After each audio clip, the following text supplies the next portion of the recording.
Tiene una maestría en Ciencias Económicas con mención en Administración de Negocios en la Universidad Nacional de Trujillo. Asimismo, tiene un diplomado en Alta Dirección Empresarial en el Tecnológico de Monterrey. En la actualidad es gerente general de la Cámara de Comercio y Producción de La Libertad desde enero del 2010 a la fecha. Asimismo, ha sido decano de la Facultad de Estudios de la empresa Universidad Privada del Norte, del marzo 2007 a noviembre del 2008. Gerente de Administración y Finanzas de Hidroandina S.A. del 2002 al 2007. Gerente del Banco de Crédito del Perú, sucursal Trujillo, de 1994 al 2000. Gerente del Banco Continental, sucursales de Piura y Trujillo, de 1981 a 1994. Ha sido jefe de AFP Unión Vida, acá en la ciudad de Trujillo, del 2001 al 2002. Es docente de posgrado, ha sido docente de posgrado en la Universidad Nacional de Trujillo, docente de pregrado en la Universidad Privada del Norte y en la Universidad Nacional San Luis Gonzaga de Ica. Él va a hacer la presentación de nuestros invitados de este bloque y dará la metodología a seguir en estos momentos. Los aplausos para él.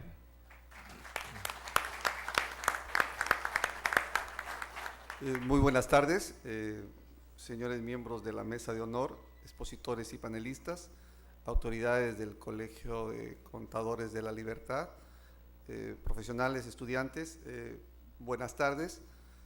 Iniciamos la segunda sesión titulada Incidencias tributarias en la aplicación de las normas internacionales de información financiera. En esta oportunidad tenemos como expositores. En la primera sesión estará el señor Rudolf Roeder Sánchez, socio de PricewaterhouseCoopers, y luego en la segunda sesión el señor David de la Torre Delgado de Ernst & Young.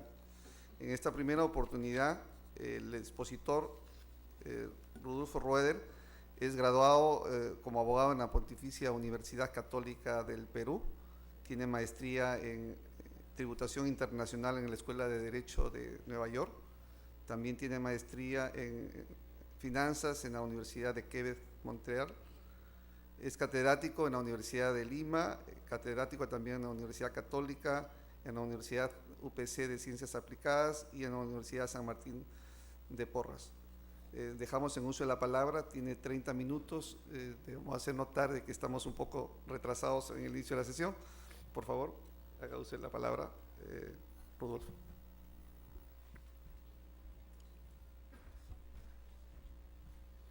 Buenas tardes, muchas gracias. Tenemos 30 minutos efectivamente de retraso, así que empezamos directamente con el tema de la materia. Déjenme ver ese botón. Muy bien, estos son un poco los temas que quiero tratar. Voy a hacer una pequeña introducción. Todos somos contadores acá, o de formación contable.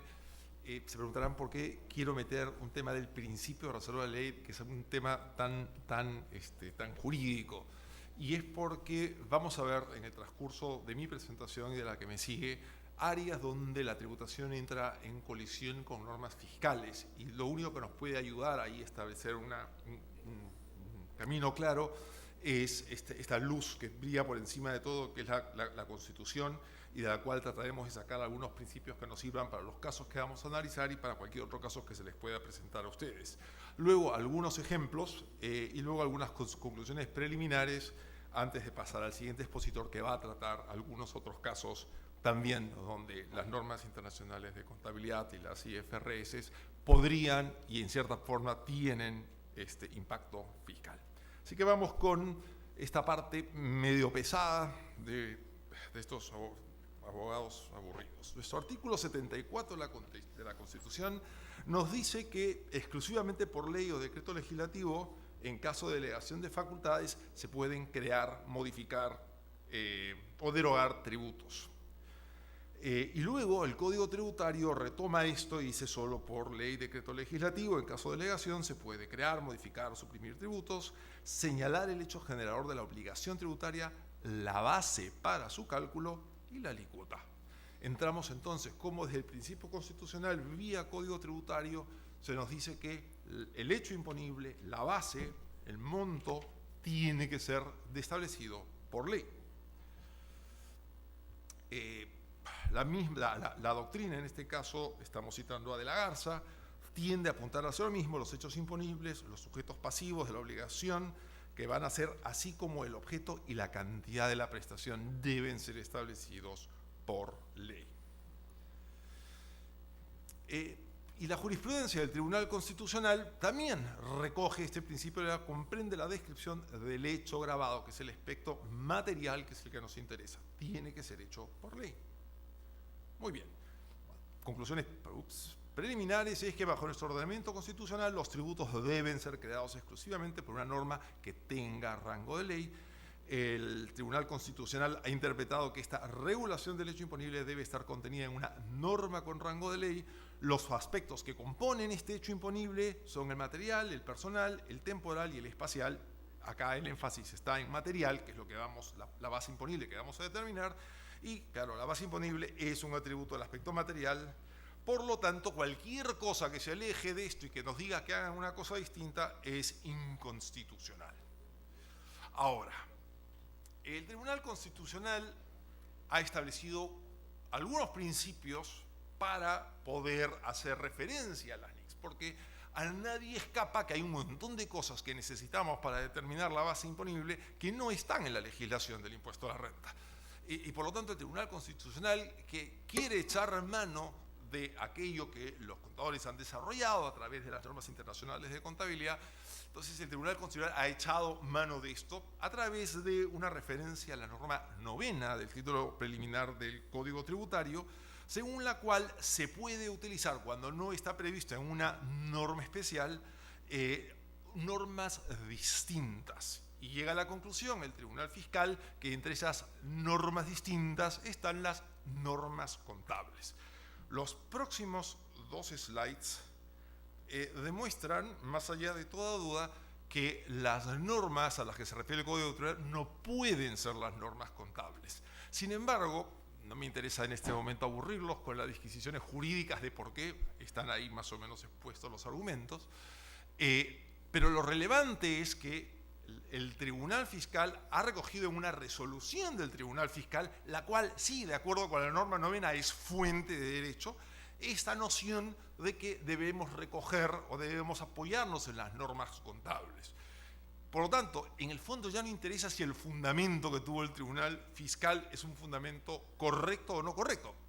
No fue correcto, pero no importa, ya consta en una resolución del Tribunal Fiscal, y desde el momento donde consta en una resolución del Tribunal Fiscal ya está incluido en la norma 9ª, ¿cierto? Jurisprudencia. Por lo tanto, es fuente de derecho y por lo tanto, siguiendo un poco la pauta esta del Tribunal Fiscal, hay ciertos elementos de las normas contables que pueden ser, y ya se estableció además como principio a nivel jurisprudencial en el Tribunal Fiscal, se puede recurrir a ellas con la idea de completar aquellos vacíos que quedan en la legislación fiscal.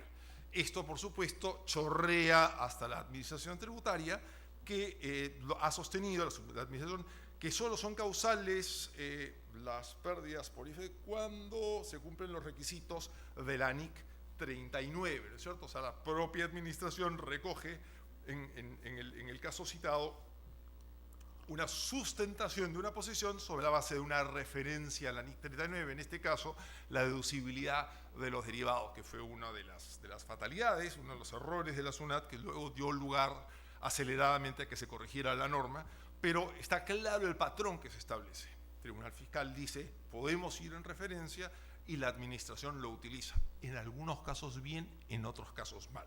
Cuándo está bien y cuándo está mal es un poco lo que viene a continuación en mi presentación y luego en la presentación de Dagt. El primer tema que vamos a tratar es el tema de los inventarios de la NIC 2.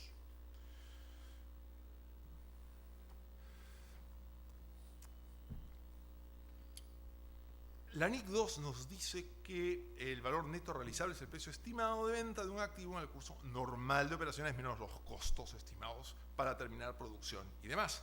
Y que este costo no puede, el costo de los inventarios puede no ser recuperable en caso de que los mismos estén dañados, si han devenido parcial o temporalmente obsoletos o si sus precios de mercado han caído. Por lo tanto, para poder ajustar esta diferencia de valor, se hace una rebaja del saldo hasta que el costo sea igual al valor neto realizable. Esto es coherente con el punto de vista según el cual los activos no deben valorarse en libros por encima de los importes que se espera obtener a través de su venta o uso. ¿Cierto? Clarísimo. Muy bien. Eso significa, y eso nos obliga, bajo IFRS, a hacer una valorización de estos inventarios, para poder reconocer, a través de un ajuste en el valor de los mismos, el nuevo valor, el cual se debe reconocer en el periodo en que ocurra la rebaja o la pérdida. La pregunta que viene a continuación es, muy bien, está clara la norma, está claro que yo debo hacer una valorización de mis distintas cuentas de activo y eventualmente rebajar algunos de ellos si es que por algún motivo imagino que no van a funcionar, no van a aportar al negocio lo que originalmente esperé que aportaran cuando los compré. Esta diferencia la ajusto, la mando a resultados. La pregunta es, muy bien, ¿qué efecto tributario tiene este castigo? El ajuste al valor neto realizable de los inventarios constituye una disminución de su costo contable. Pero, ¿cuál es la naturaleza tributaria? ¿Es una forma de depreciación? No, porque solo se deprecian los bienes del activo fijo, no los inventarios. Tiene que ser un bicho distinto. ¿Es un desmedro? Sí, podría ser. Pero para deducir un desmedro hay ciertos requisitos que están establecidos en la ley del impuesto a la renta y en el reglamento. Entre otros, que el bien se destruya, lo que no sucede por el solo efecto de su desvalorización. Y evidentemente esta pérdida que se presenta para procesos financieros no es irreversible, es susceptible, si es que las situaciones del negocio cambian, de mejorar, ¿no es cierto?, de revalorizarse. Ahora, por otra parte, tenemos el artículo 35E del reglamento de la ley de impuesto a la renta, que dice que deberá contabilizarse en un registro de costos en cuentas separadas los elementos constitutivos del costo de producción para cada etapa del proceso productivo. Dichos elementos son los comprendidos en la norma internacional de contabilidad correspondiente. Muy bien. Les decía hace un rato, cuando hacíamos la introducción, que vía Tribunal Fiscal se había permitido la utilización de ciertas normas contables para llenar los vacíos que habían quedado en la ley del impuesto a la renta. En adición a esos supuestos donde es vía interpretación que entran estas normas internacionales, hay ciertos supuestos, ciertos casos donde la propia legislación del impuesto a la renta ha hecho referencia a las normas internacionales de contabilidad. Así tenemos dos vertientes por las cuales las normas contables ingresan en la legislación fiscal. Una, a través de una referencia expresa de la ley o de su reglamento, que dice, para propósitos de esto, miremos las normas contables, y otra donde simplemente ante la ausencia decimos, oye, bueno, quizá podamos complementar esto con las normas internacionales de contabilidad. Fíjense que el Tribunal Fiscal ha establecido un criterio por el cual esto podría ser viable. Podemos tener opiniones dispares y yo personalmente pienso, como se los dije, que el tribunal en eso falló, pero por lo menos es el entorno dentro del cual nos encontramos. Respecto del tema del si es legal o no es legal, vamos a tener después la posición del doctor López Ameri, que seguramente va a defender la legalidad de esto igual que la defiendo yo. Espero. Muy bien. Nos dice este artículo reglamentario que están comprendidos en la norma internacional de contabilidad correspondiente. ¿No? Esto, la gente comienza a utilizar el correspondiente y acá la cosa empieza a estar gris. ¿No? ¿Qué cosa es lo correspondiente? La norma solo establece una revisión a la NIC correspondiente para determinar los elementos del costo. Ahora, ¿cuál es la NIC correspondiente? La que estuvo vigente en el momento en que se dio la norma y por lo tanto hay una referencia a un texto específico, ¿no es cierto? Aquello, eso es lo que me interesa. O la que está vigente en el momento en que se aplica la norma. Porque no nos olvidemos que las normas internacionales de contabilidad van variando. Hay algunos casos, en los próximos ejemplos, donde vamos a ver justamente un caso donde varió en el tema de las mejoras. Varió. A alguien se le ocurrió, más allá del Parlamento y del Poder Ejecutivo, que ciertas nociones debían variar. Y eso tiene o podría tener, si lo usamos como norma de referencia, un impacto en la legislación tributaria. Parecería que no encaja dentro de nuestro principio constitucional, parecería que la referencia expresa hecha por la norma solo funciona respecto del texto existente en el momento donde se hace la referencia.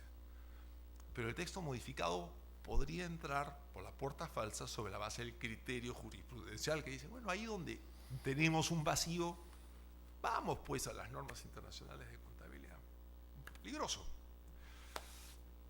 Muy bien, como se aprecia, en este caso existe una modificación de las normas contables. En el Perú, hasta el año 2005, no existía la obligación de efectuar un ajuste al valor en los libros por concepto del valor neto realizable. Esto recién empieza a partir del año 2006 y producto de dicho procedimiento contable se afecta no solo el valor de las existencias, sino también puede afectarse directamente los resultados del periodo.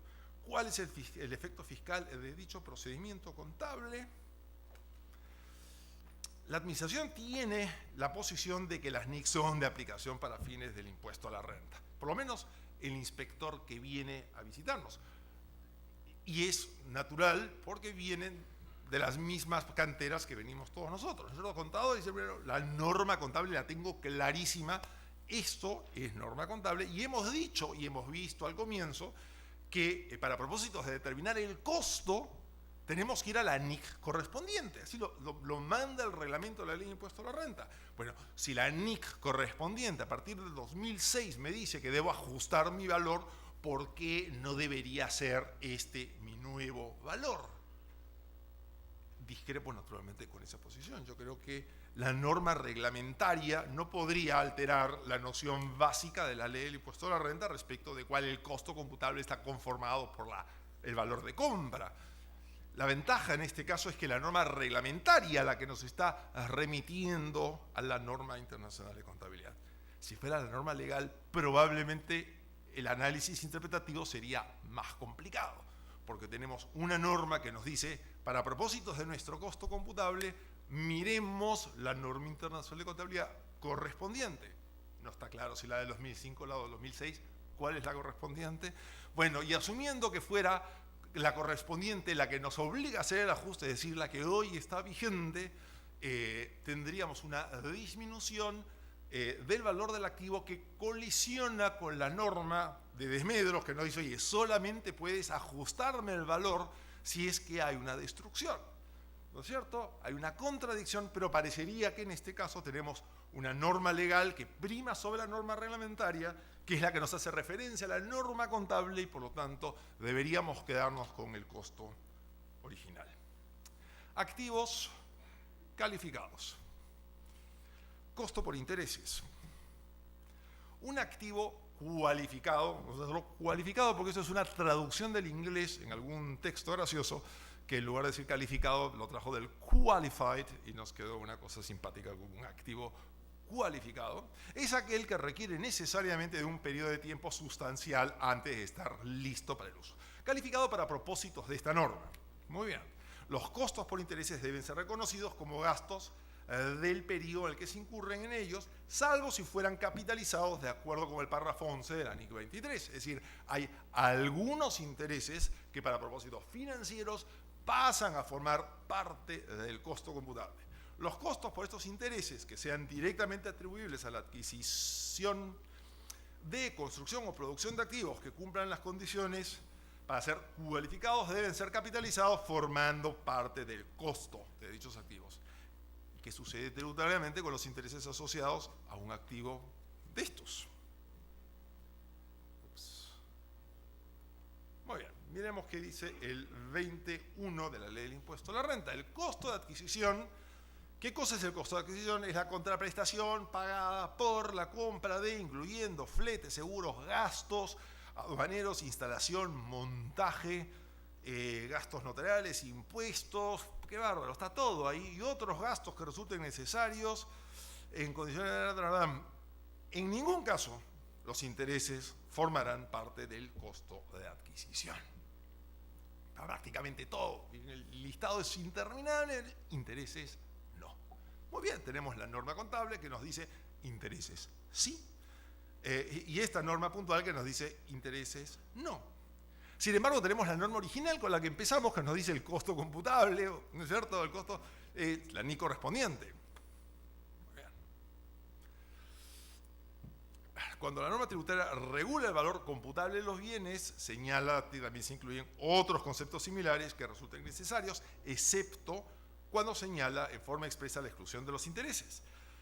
En tal sentido, y todo esto nos dice el Tribunal Fiscal, toda vez que la ley del impuesto a la renta se señala en forma expresa que los intereses no forman parte del valor depreciable del activo, estos son deducibles como gastos. Creo que todos en nuestra mente habíamos llegado a esa conclusión antes de leer el Tribunal Fiscal, ¿no es cierto? Muy bien, el Tribunal Fiscal además de ceñirse al texto del artículo 41 de la LIR, de la Ley de Impuestos, anotó que la NIC 23 establecía únicamente un tratamiento alternativo cuando disponía la capitalización de intereses, es decir, era optativo.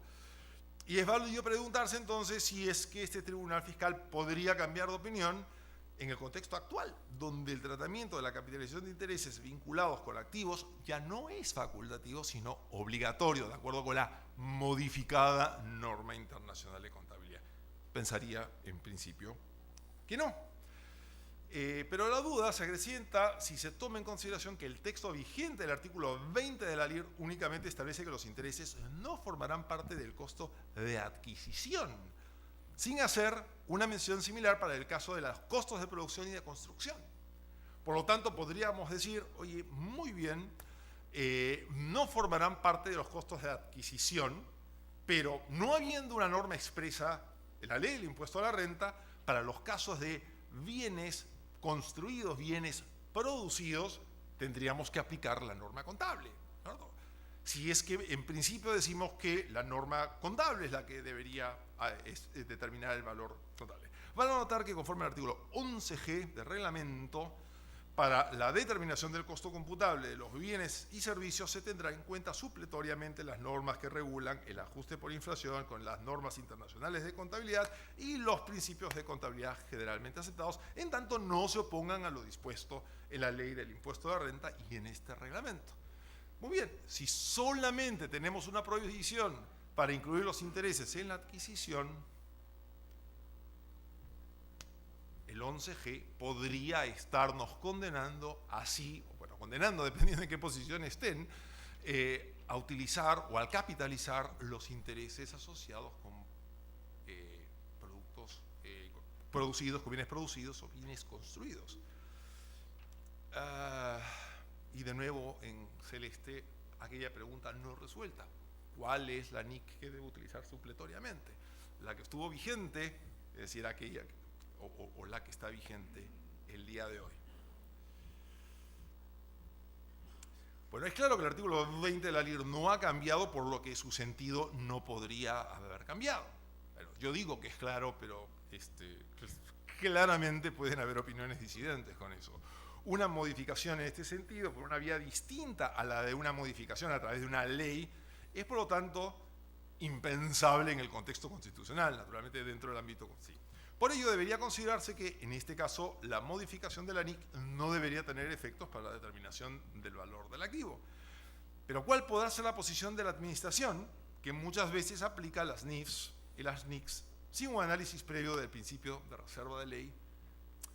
¿Y qué posición deben tomar ustedes, contribuyentes?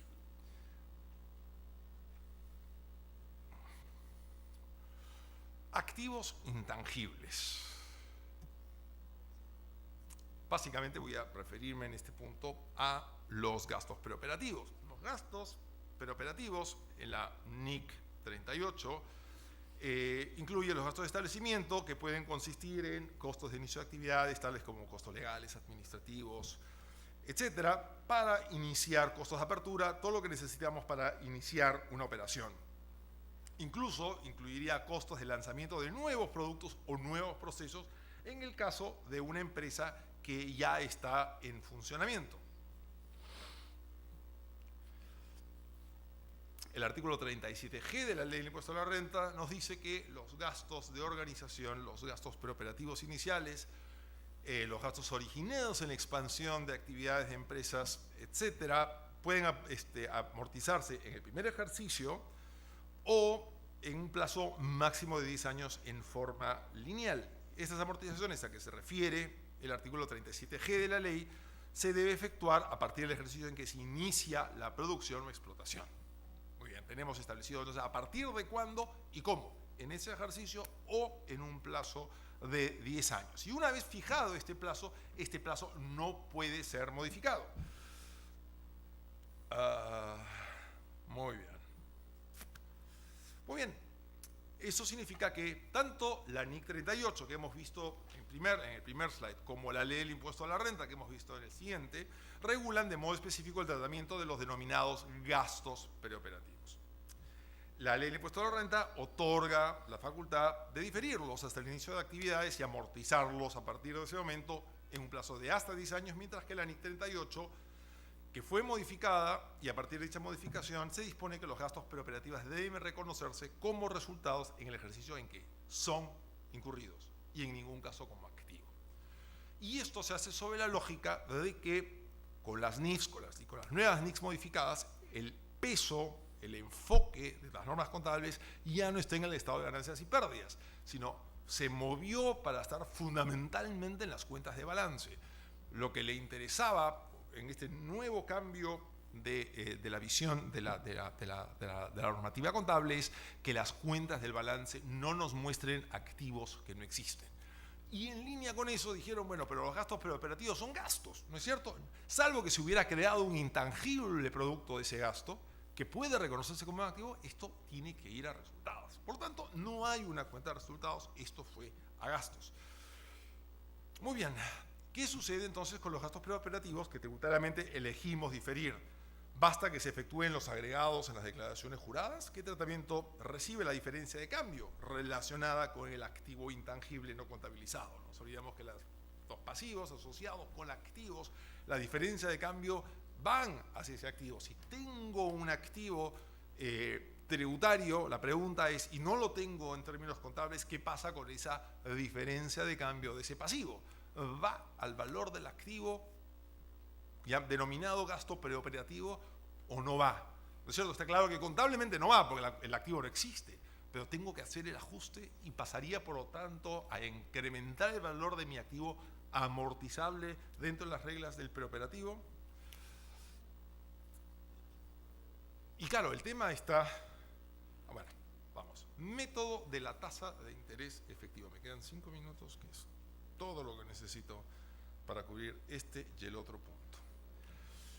A lo que apunta esto, vamos a pasar, para no pasarme de mis 5 minutos, es a que la NIC 39, que trata de operaciones financieras, nos dice que cualquier gasto que pudiéramos haber incurrido en la generación de una operación de financiamiento, gastos de abogados, gastos de tasaciones y demás, deben juntarse con todo lo que es el gasto financiero propio de la operación, el interés pactado, para todo junto como un paquete amortizarlo y mandarlo a resultados en forma lineal. La lógica financiera de esto es que como todo esto es un gasto asociado al financiamiento, debería incidir en forma pareja a lo largo del periodo en el cual se da este financiamiento. Sin embargo, y los casos de transacción incluyen honorarios, comisiones pagadas a los agentes, es decir, todos estos gastos fuertes que se dan una vez al comienzo.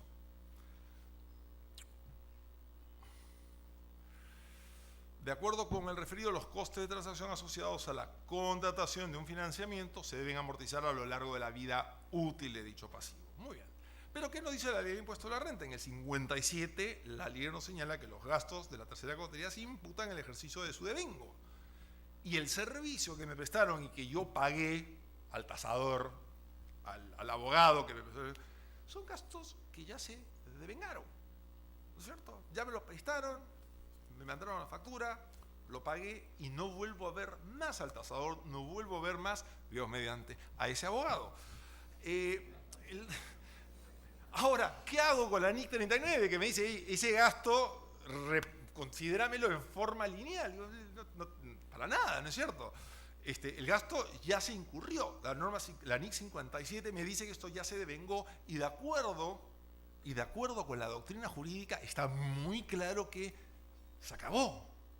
Sin embargo, tenemos resoluciones del Tribunal Fiscal que nos dice, oye, el devengado deberíamos regularlo de acuerdo con la NIC 18. Bueno, afortunadamente la NIC 18 no es la aplicable en este caso, sino la NIC 39, por lo cual la referencia, digamos, nos la podemos soslayar. Ahora, ha habido un cambio, tenemos que, estas nociones que están destinadas a un tema totalmente distinto, el financiero, que es tratar de establecer una equiparidad en un manejo lineal para evitar los picos en la presentación del estado financiero, que para el lector del estado financiero dice, esto es una cosa extraordinaria. Y yo, no es una cosa, es parte de este paquete. Contraviene la noción típica fiscal de la capacidad tributaria. Dice, esto yo lo pagué y ya lo pagué y ya no debo, o sea, si ya es un desmedro patrimonial, porque yo puedo prepagar mi crédito y con eso se acabó mi crédito, porque lo tengo que seguir pateando. Si ya tuve el desmedro patrimonial, ya bajó mi capacidad contributiva porque no puedo tomar el gasto de acuerdo con el artículo 57. Y el último punto es el de las mejoras incorporadas con carácter permanente, que también van al valor del activo. Ahora, citando como sustento los párrafos del siguiente de la citada NIC, el Tribunal Fiscal ha señalado que, muy bien, el costo computable es el beneficio obtenido con relación al rendimiento estándar. Muy bien, para que una cosa sea tratada como una mejora, debe ser algún gasto que hemos efectuado en el bien y que genera un rendimiento estándar mayor al originalmente proyectado. Eso además lo recoge el Tribunal Fiscal haciendo cita de una norma internacional de contabilidad. La NIC 16, cuyo texto fue tomado como fundamento por el Tribunal Fiscal de manera uniforme a lo largo de estos años, sin embargo, fue modificada. Y la NIC 16 vigente no contempla una definición del concepto de mejora como si lo contemplaba la NIC anterior. Y ahora, ¿qué hacemos? Tenemos una sentencia del Tribunal Fiscal que hace referencia a una NIC que ya no existe, a una definición en una NIC que ya no existe. La NIC existe, pero se les ocurrió eliminar la definición. No sabemos si porque les parecía mala, si les pareció que había que dejarle más libertad al interpretador. La cosa es que la bendita definición ya no existe. Ahora, ¿esta sentencia vale por sí sola o vale en tanto el fundamento, que era la NIC, siga estando ahí? Si no, hoy día es una cita lírica de una canción del recuerdo. Ahora, el derecho civil, sin embargo, nuestro viejo Código Civil, aquel añorado por muchos, afortunadamente no quieren cambiarnos eso, no quieren cambiar la Constitución, así que vamos a tener el mismo derecho civil durante algún tiempo, contempla una clara definición de mejoras en el Código Civil. Y la norma novena, a la que hemos hecho referencia al comienzo, dicen, muy bien, podemos recurrir a otras leyes. ¿Deberíamos recurrir a la definición de mejoras del Código Civil o seguimos recurriendo a la vieja NIC 16 por intermedio del Tribunal Fiscal? Algunas reflexiones, la principal de las cuales es que se me pasó el tiempo. Muchas gracias. Gracias, Rodolfo, por su intervención dentro del plazo previsto. Si nosotros habíamos visto en la primera etapa que tenemos que planificar, tenemos que implementar, tenemos que ir un poco rápido, tenemos que capacitarnos, ahora viene una complicación más, ¿no? Hay que estar en línea con lo que es la parte tributaria, con lo que es el Tribunal Fiscal, con lo que es la jurisprudencia y en fin. Creo que ahora se deja en evidencia lo que debe trabajarse en equipo, pues tanto la parte contable como la parte de asesoría legal. Entonces, vayamos de la mano y creo que vayamos rápido. Me pregunto yo, si esto hacen las empresas mineras que están en buenos estándares, ¿cómo serán las empresas pequeñas? Tendremos que correr como para prepararse como para una maratón. Gracias. La siguiente intervención es de David de la Torre Delgado, socio de Ernst & Young. Él es socio de Ernst & Young hace 16 años, abogado de la Pontificia Universidad Católica del Perú, tiene un máster en Administración de Negocios en la Universidad Adolfo Ibáñez de Chile, es miembro del Instituto Peruano de Derecho Tributario, presidente de la Junta Directiva del Grupo Tributario de la Cámara de Comercio Peruana Americana, del Comité Tributario de la Sociedad Nacional de Minería, Petróleo y Energía. Es docente también de maestría en la Universidad de Lima y en la Universidad Católica de Lima, del Perú. Le luce la palabra y esperemos que esté dentro del estándar de tiempo porque estamos cumpliendo hasta el momento. Muchas gracias, don Ulises. Mi presentación va a estar focalizada en el tema de cómo impactan estas normas internacionales financieras en el impuesto a la renta y específicamente en relación con el rubro de activo fijo. Vamos a hablar hoy día, hacer una breve introducción sobre contabilidad y tributación, muy breve porque Rudolf creo que ha cubierto buena parte de los temas y dudas que surgen en relación con cómo se relaciona la ley del impuesto a la renta y la normativa en general con las normas internacionales de contabilidad. Y después entraremos de lleno a tocar el tema de los impactos fiscales que pueden generarse con la primera adopción de NIF respecto del rubro de activos fijos. Primero conversemos un poquito y pongamos en contexto el tema. La tributación, específicamente el impuesto a la renta, se aplica sobre el entorno, sobre la base de la realidad económica reflejada por la contabilidad. La propia ley del impuesto a la renta lo reconoce y señala que puede haber diferencias temporales y permanentes por comparación de lo señalado por las normas del impuesto a la renta y aquello que está registrado en la contabilidad según los principios de contabilidad generalmente aceptados.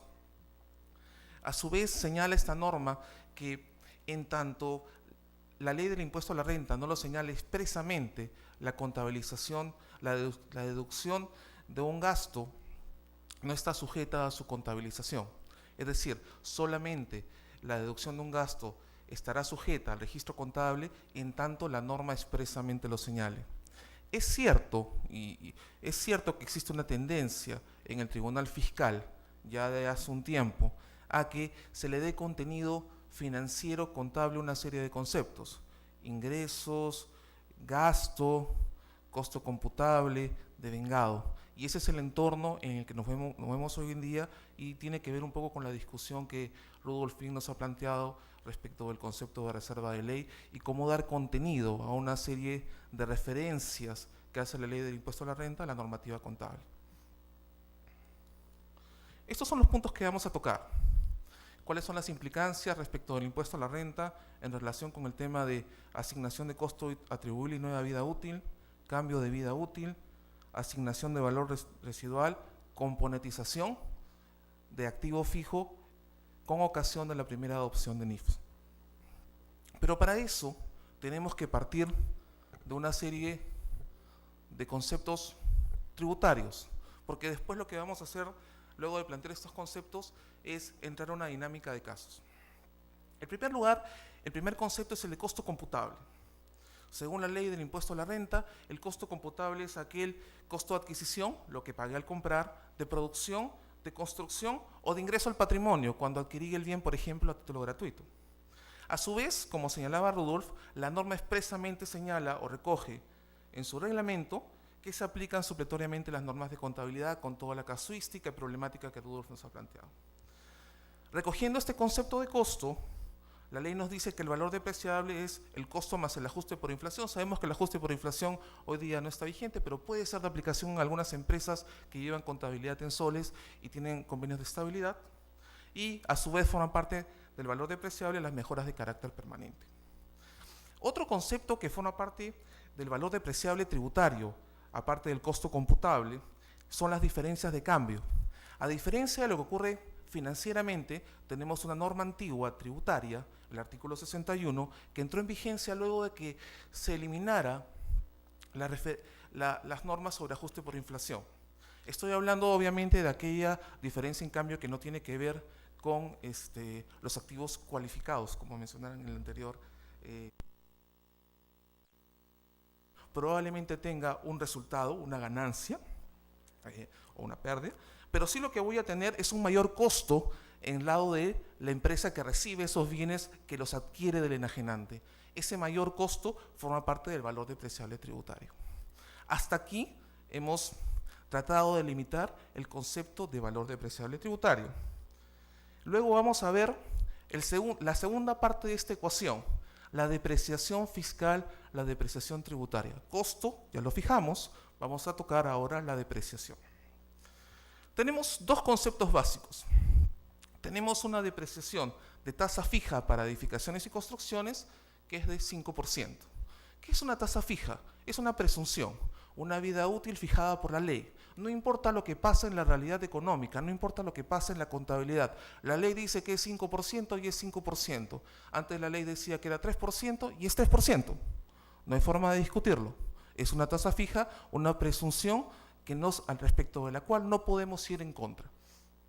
Pero tenemos un segundo grupo de bienes, que son los otros bienes distintos a las edificaciones y construcciones, respecto de las cuales la norma nos plantea tasas máximas. Pero en realidad lo que la norma nos plantea es que la depreciación tributaria de esos otros bienes es la depreciación contabilizada sujeta a una tasa máxima.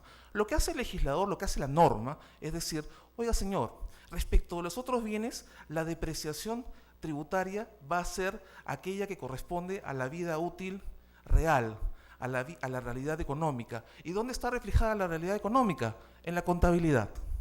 Entonces, respecto a los otros bienes, la depreciación tributaria es aquella que está contabilizada en la compañía, la que está registrada contablemente, pero le pone un tope, siempre que no se pase de. Entonces, y hay una tabla, ¿no? No sé, pues, equipos de cómputo 25%, otros bienes del activo 10%, equipo minero 33%, etc. Entonces, para fijar este concepto, la tasa, tenemos dos tipos de tasas de depreciación. La tasa fija de edificaciones y construcciones, que siempre es 5%, ¿ok? Y tenemos la depreciación de los otros activos que son distintos a edificaciones y construcciones, cuya depreciación tributaria aceptada es la que está registrada contablemente como expresión de la realidad económica con una tasa máxima respecto a la cual no podemos pasar. Principios o criterios básicos. Pensamos que la depreciación tributaria no debe afectarse como consecuencia de las variaciones, incrementos o disminuciones del costo en